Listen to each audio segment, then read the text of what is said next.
நம்ம விஜய் இருந்துட்டு செம்ம கோவத்தோட, "என் ரஞ்சிதா ஒழுங்கு மரியாதையா 2 தாலியுமே எடுத்துட்டு வந்துரு. இல்ல அப்டின்னா உன்ன என்ன பண்ணுவேன், ஏது பண்ணுவேன்னு சொல்லிட்டு எனக்கே தெரியாது." அப்டின்ற மாரி நம்ம விஜய் இருந்துட்டு பயங்கர கோவத்தோட சொல்லிட்டு இருக்காங்க. இது உண்மையிலேயே வந்து பார்த்தீங்கன்னா, இந்த ரஞ்சிதாவுக்கு மிகப்பெரிய அதிர்ச்சி தான்.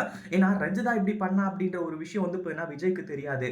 ஆனா, இங்க நடந்த ஒவ்வொரு விஷயத்திலயும் விஜய்க்கு தெரிய வந்தது மட்டும் இல்லாம, கடைசில வந்து பார்த்தீங்கன்னா, அந்த தாலிய கொண்டு வரல அப்டின்னா, "உன்ன கொல்றதுக்கு கூட தயங்க மாட்டேன்." அப்டின்ற மாரி விஜய் சொல்றாரு. இத கேட்டதும் நம்ம ரஞ்சிதா இருந்துட்டு வேற வழியே இல்லாம அந்த தாலியில வந்து பார்த்தீங்கன்னா, இப்போ கொண்டு வர குடுக்க போறாங்க.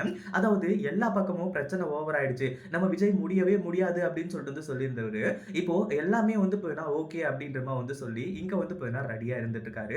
இந்த மாரி இருக்க சமயத்துல இப்படிலாம் பிரச்சனை நடந்தா கண்டிப்பா யாருக்கா இருந்தாலும் கோவம் வரும். ஆனா அந்த கோவம் நம்ம மல்லி பக்கம் திரும்பாம இருக்கணும். அப்பதான் வந்து பார்த்தீங்கன்னா எல்லாமே நல்லது. இல்ல அப்படின்னா இப்பவும் வந்து பார்த்தீங்கன்னா, நம்ம விஜய் இருந்துட்டு மல்லிய வெறுக்கிறதுக்கு, அதாவது முழுசா வெறுக்கிறதுக்கு இன்னும் ஒரு வாய்ப்பா கூட வந்து பார்த்தீங்கன்னா அமையும். அதுக்கு முன்னாடி என்ன பிளான் நடக்குது அப்படின்னு சொல்லிட்டு பார்க்கறதுக்கு முன்னாடி, இப்பதான் நம்ம சேனலுக்கு ஃபர்ஸ்ட் டைம் வரீங்க அப்படின்னா, கீழ இருக்க சப்ஸ்கிரைப் பட்டன பிரஸ் பண்ணிக்கோங்க. இப்போ நம்ம விஜய் இருந்துட்டு, சரி மல்லி நீ சொல்றதுக்காக வந்து பார்த்தீங்கன்னா நான் ஒத்துக்கிறேன்." அப்படின்ற மாரி வந்து சொல்லி இப்போ ஒத்துக்க ஆரம்பிச்சுறாங்க.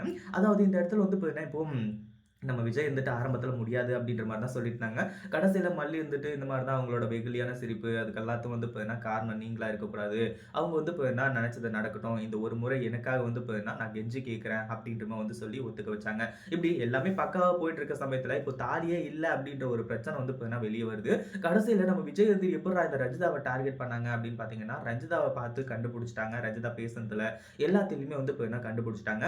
கடைசியில தான் இன்னும் கொஞ்ச நேரத்தில அந்த தாலி 2மே வந்து பார்த்தீங்கன்னா வரணும் அப்படின்ற மாரி வந்து சொல்லி, அந்த ரஞ்சிதாவ வந்து பார்த்தீங்கன்னா உண்டு இல்லன்னு பண்ணிட்டு இருக்காங்க. ரஞ்சிதா ஒரு பக்கம் வந்து பார்த்தீங்கன்னா கதறி அழுதுட்டு இருக்கா. இதுல வந்து இந்த ராஜேஸ்வரியோட பேர மட்டும் ஓப்பன் பண்ணிட்டாங்கன்னு வைங்களேன், அதுக்கப்புறம் வந்து பார்த்தீங்கன்னா கண்டிப்பா மிகப்பெரிய பிரச்சனையே ஸ்டார்ட் ஆகும். இத பத்தி நீங்க என்ன நினைக்கிறீங்க? இந்த ஃபங்ஷன் நல்லபடியா நடக்கணுமா? நடக்கக்கூடாதா? அப்படின்றத கமெண்ட் பண்ணுங்க. இந்த வீடியோ புடிச்சிருந்தா லைக் பண்ணுங்க, ஷேர் பண்ணுங்க. இப்பதான் நம்ம சேனலுக்கு ஃபர்ஸ்ட் டைம் வரீங்க அப்படின்னா, கீழ இருக்க சப்ஸ்கிரைப் பட்டன பிரஸ் பண்ணிக்கோங்க.